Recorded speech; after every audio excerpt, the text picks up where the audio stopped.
Hi guys, welcome back to the channel. Welcome back to AJ's Daily Cricket, and I hope everybody's well. Got another different sort of video for you today that was inspired by a conversation I had at the weekend. I was out having a first socially distanced pint since the lockdown's been eased here in England, and I was having a chat with a couple of other cricketing-loving mates. We're obviously pretty frustrated at no live cricket being on the TV and not being able to play ourselves. So we were just talking about all things cricket, and we got onto a topic that led us to something that was really surprising about the elite game. And so I just thought I'd share that with you today and sort of take you through it and get your opinions on it as well in the comments. But we got onto the topic of talking about the very best batsmen to play at the international level over the last few generations, going back to sort of the 80s, etc. We talked about the guys that were the number one in their team.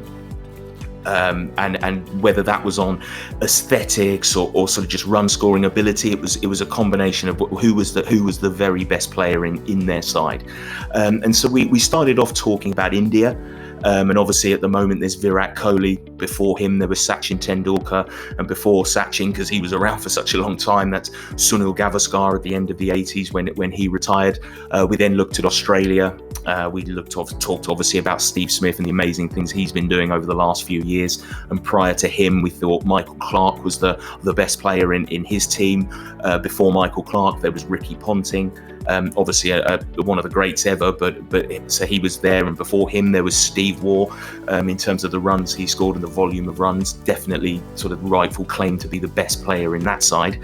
We talked about England, of course. We looked at Joe Root currently, certainly the number one player in this side across all formats. Before him there was Kevin Peterson. Before Kevin, there was Michael Vaughan. Before Michael Vaughan, we had Michael Atherton in the conversation, and before him, Graham Gooch as well, taking us back to the 80s. So we looked at all of those players. We, of course, discussed others, so many good cricketers over the years, obviously for all of those sides, but we thought they were the number one, definitely in each of their teams throughout the years. We talked about New Zealand. Looked at Kane Williamson at the moment, certainly one of the very best in the game currently. We looked at, before him, Brendan McCullum.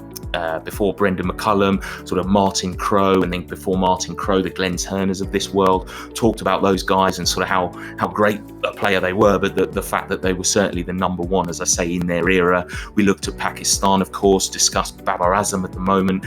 Talked about players in previous generations, Yunus Khan, Mohammed Yusuf, then back to Inzamam ul Haq and Javid Miandad. I think certainly those were the names that jumped out at us as being the true class, the true greats, if you like, of Pakistan cricket over the last few generations.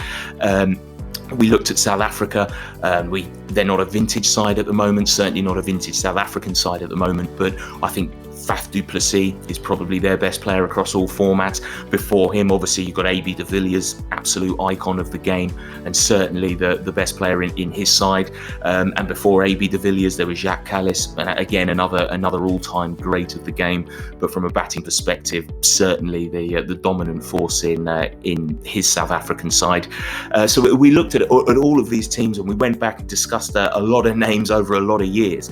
And it was at the end of that sort of conversation that something really jumped out at us, and it was the realization that of all those names that I've gone through there about the very best players in their teams, not one left-hander can be found amongst them, which, as I say, it still surprises me now, really. But given the amount of wonderful left-handed batsmen that have played the game over the years, of course, there's been so many greats at sort of the top and the middle of the orders around the world. But in terms of laying claim to being the number one in their given side for their generation, we couldn't really come up with many names. We could, of course, come up with a few.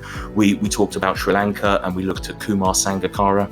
I think he was certainly the dominant player in his era. Mahela Jayawardene, a wonderful cricketer, but for me, Kumar sort of gets the nod as the very elite player in that side.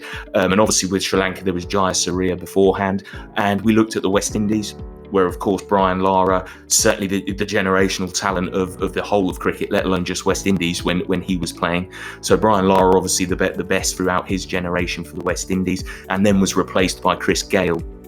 after that. So those were the sort of the names that we could come up with in the recent past. We went back a bit further and looked at obviously Alan Border for Australia, and then Sir Gary Sobers for the West Indies. But we also talked, if you were going back that far, you'd also look at the Viv Richards of this world, and again, he's another right-hander. Australia as well. Okay, Alan Border, a phenomenal left-hander, but before him, the Chappells of this world, etc. And again, right-handed batsmen who could lay claim to being the best in their sides. If you go right the way back, you look at the Donald Bradman, Len Huttons, W.G. Graces of this world even, and again, all right-handed players. And we just thought that was just so surprising. And we started to discuss why that may be. And so we thought, okay, there's certainly less left-handed players than right-handed players playing in cricket. But again, the maths on the percentages didn't tie up.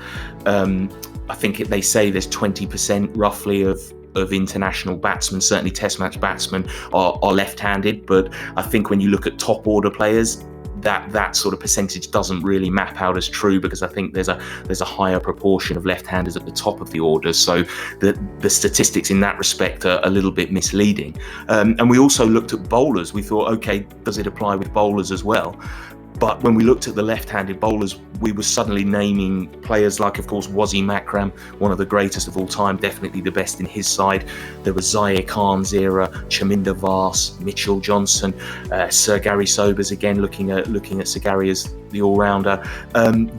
We were coming up with a lot of left-handed bowlers that could claim to be in the best of their particular side. We also looked at the spinners, and we had Daniel Vettori, and went back a bit further, looked at Bisham Bedi of India, Derek Underwood even of England, and again, those are gentlemen that could certainly claim to be the best bowlers in their side. So immediately we were sort of throwing up 7 or 8, 9 names. You look at Mitchell Starc even nowadays. We were throwing up a lot of names of left-handed bowlers that could claim to be the best in their side, but not on the batting front. There was only 1 or 2 anomalies that we could come up with, and we just thought that was extremely strange. And so I wanted to share it with you today and sort of get your views, really invite you to jump onto the comments and sort of tell us, do you agree with the players we picked out as being the very best in their sides?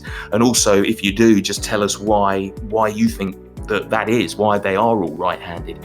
Is it because simply a question of maths? I personally don't think that, but perhaps it is. Is it because it's harder batting if you're a left-hander at the elite level, playing test match cricket? A left-handed batsman has to deal with the rough that's in front of him, etc. Makes batting in the latter stages of a test match a lot more tricky. Is it because something else we discussed? Is it because right-handed bowlers find it easier to bowl to left-handed batsmen? I think a right-handed bowler has a right-handed seamer would naturally, his natural ball would be to take the ball away to the slips if he's bowling at a right-hander. So take the ball away to a right-hander. So when you're bowling at a left-hander, that becomes quite a dangerous in-swinger. When you've also got the other one just to push it across the left-hander, just use the angle, nice and simple as it were. So wondered whether that came into it. Do right-handed bowlers have an advantage in that respect when bowling at left-handers, or is it something just completely different that we haven't thought about? It just really struck us as something very, very noticeable about the elite game, and just wanted to share it with you. So let us know in the comments your thoughts, and in the future we'll look in and we'll explore some of the reasons potentially for this sort of bizarre anomaly or statistic or whatever you want to call it about the very best batsmen in the world. So get involved, leave us a comment, hit subscribe if you're enjoying the content, like and comment away. That really helps us to grow the channel and would be much appreciated. But we'll see you next time. But in the meantime, look after yourselves, take care, and go well.